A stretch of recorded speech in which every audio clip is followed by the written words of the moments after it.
Hi everybody, it's Mrs. Bryan here. I've come out in my garden to enjoy a cup of tea and a biscuit, but as I'm sat here I've noticed something I'm going to show you. Can you see these great big footprints? I wonder who they belong to. I've also noticed some old sandals, a smart shiny belt, a smart stripy tie and some shiny shoes. I'm going to finish my cup of tea and have a think about who they might belong to. Can you have a think too? I've also found a fox, a giraffe, a mouse, a dog and a goat. Any ideas what the story might be? Did you guess?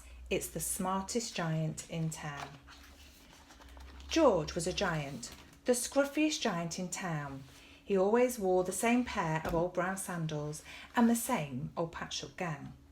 I wish I wasn't the scruffiest giant in town, he said sadly. But one day George noticed a new shop. It was full of smart new clothes, so he bought a smart shirt, a smart pair of trousers, a smart belt, a smart stripy tie, some smart socks with diamonds up the side and a pair of smart shiny shoes. Now I'm the smartest giant in town, he said proudly. George left his old clothes behind in the shop. He was about to go home when he heard a sound. On the pavement stood a giraffe who was sniffing sadly. What's the matter? Asked George. It's my neck, said the giraffe. It's so very long and so very cold. I wish I had a long warm scarf. Cheer up, said George, and he took off his stripy tie. It didn't match my socks anyway, he said, as he wound it round and round the giraffe's neck. It made a wonderful scarf. Thank you, said the giraffe. As George strode towards home, he sang to himself. My tie's a scarf for a cold giraffe, but look me up and down, I'm the smartest giant in town. George came to a river. On a boat stood a goat who was bleating loudly. What's the matter? Asked George. It's my sail, said the goat. It blew away in a storm. I wish I had a strong new sail for my boat. Cheer up, said George, and he took off his new shirt. It kept coming untucked anyway, he said, as he tied it to the mast of the goat's boat. It made a magnificent sail. Thank you, said the goat. George strode on, singing to himself. My tie's a scarf for a cold giraffe, my shirt's on a boat is a sail for a goat. But look me up and down, I'm the smartest giant in town. George came to a tiny ruined house. Beside the house stood a white mouse with lots of baby mice. They were all squeaking. What's the matter? Asked George. It's our house, squeaked the mother mouse. It's burned down and now we have nowhere to live. I wish we had a nice new house. Cheer up, said George, and he took off one of his shiny shoes. It was giving me blisters anyway, he said, as the mouse and her babies scrambled inside. The shoe made a perfect home for them.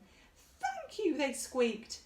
George had to hop along the road now, but he didn't mind. As he hopped, he sang to himself.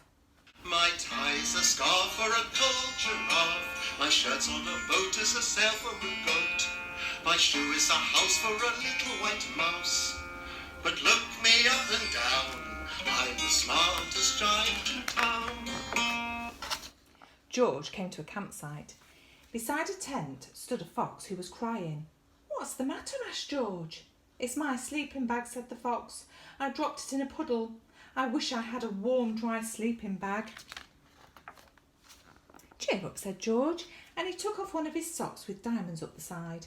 It was tickling my toes anyway, he said.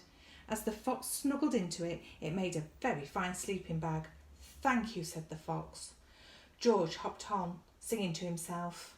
My tie is a scarf for a cold giraffe, my shirt's on a boat is a sail for a goat. My shoe is a house for a little white mouse, one of my socks is a bed for a fox. But look me up and down, I'm the smartest giant in town. George came to a big squelchy bog. Beside the bog stood a dog who was howling. "What's the matter?" asked George. "It's this bog," said the dog. "I need to get across, but I keep getting stuck in the mud. I wish there was a safe, dry path." "Cheer up," said George, and he took off his smart new belt. "It was squashing my tummy anyway," he said, as he laid it down over the bog. "It made an excellent path." "Thank you," said the dog.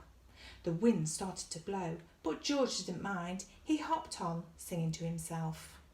My tie is a scarf for a poor giraffe. My shirt's on a boat is a sail for a goat. My shoe is a house for a little white mouse. One of my socks is a bed for a fox. My belt helped a dog who was crossing a bog, but... "Oh, my trousers are falling down. I'm the coldest giant in town." Suddenly George felt sad and shivery and not at all smart. He stood on one foot and thought, "I'll have to go back to the shop and buy some more clothes." He turned round and hopped all the way back to the shop. But when he got there, it was closed. "Oh no," cried George. He sank down onto the doorstep and a tear ran down his nose. He felt as sad as all the animals he had met on his way home. Then, out of the corner of his eye, he saw a bag with something familiar poking out the top. George took a closer look. "My gown!" he yelled. "My dear old gown and sandals." George put them on. They felt wonderfully comfortable. "I'm the cosiest giant in town," he cried, and he danced back home along the road. Outside his front door stood all the animals he had helped. They were carrying an enormous present. "Come on, George," they said. "Open it." George untied the ribbon. Inside there was a beautiful gold paper crown and card. "Look inside the card, George," said the animals. George put the crown on his head and opened the card. Inside it said, "Your tie is a scarf for a cold giraffe. Your shirt's on a boat as a sail for a goat. Your shoe is a house for a little white mouse. One of your socks is a bed for a fox. Your belt helped a dog who was crossing a bog. So, here is a very fine crown to go with the sandals and gown of the kindest giant in town." He really was the kindest giant in town, wasn't he? I hope you enjoyed Malcolm and Julia Donaldson there having a sing-song. Maybe you can think about going out and doing something kind as well. Hope to see you soon. Bye.